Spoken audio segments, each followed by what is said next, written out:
حسام عبد المجيد رايح على فين؟ وهيجدد للزمالك ولا لا؟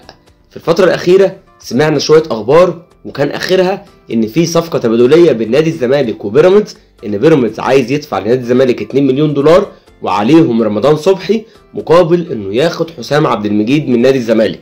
لو الصفقة شكلها كده أنا عن نفسي أبارك الصفقة وموافق عليها وجدا كمان، بس إحنا بقى لو هنحكم عقلنا كجمهور نادي الزمالك فاهم وواعي ان الصفقه دي مستحيل تحصل، وهقول لك ليه وبالاثباتات. رمضان صبحي عقده في بيراميدز 2 مليون دولار في السنه، فعشان يمشي من بيراميدز ويروح نادي الزمالك لازم هياخد مش اقل من مليون دولار، ده لو الراجل هيضحي. فنادي الزمالك مش هيقدر يدفع المبلغ ده اولا.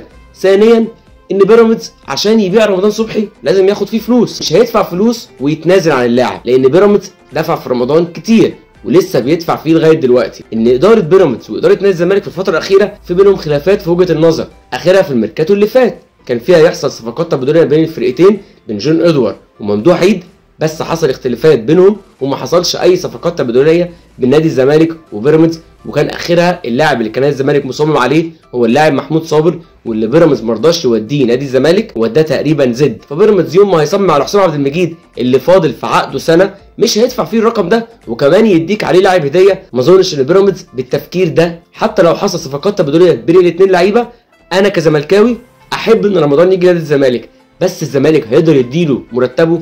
ما اظنش، وبالذات للاعب زي رمضان صبحي بيقبض 2 مليون دولار، فانت عشان تديله هتديله كام؟ 40 او 50؟ وجون ادوار من ساعه ما جه الزمالك مفيش الارقام دي.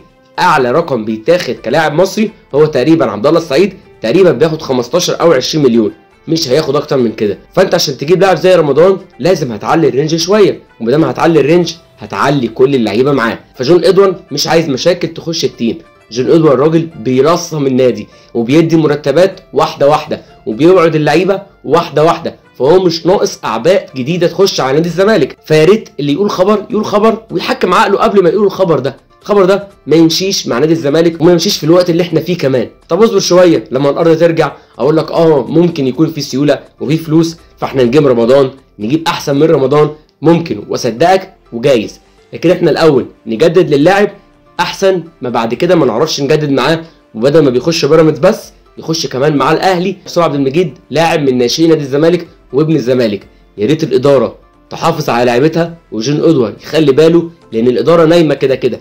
فاملنا فيك يا جون ادوار انك تحافظ على لعيبه الزمالك الفتره الجايه، وانا عارف اللعيبه رجاله ومستحمله، وان شاء الله مفيش اي لاعب يمشي بعد كده غير لما يكون فادي النادي قبل ما يستفاد هو.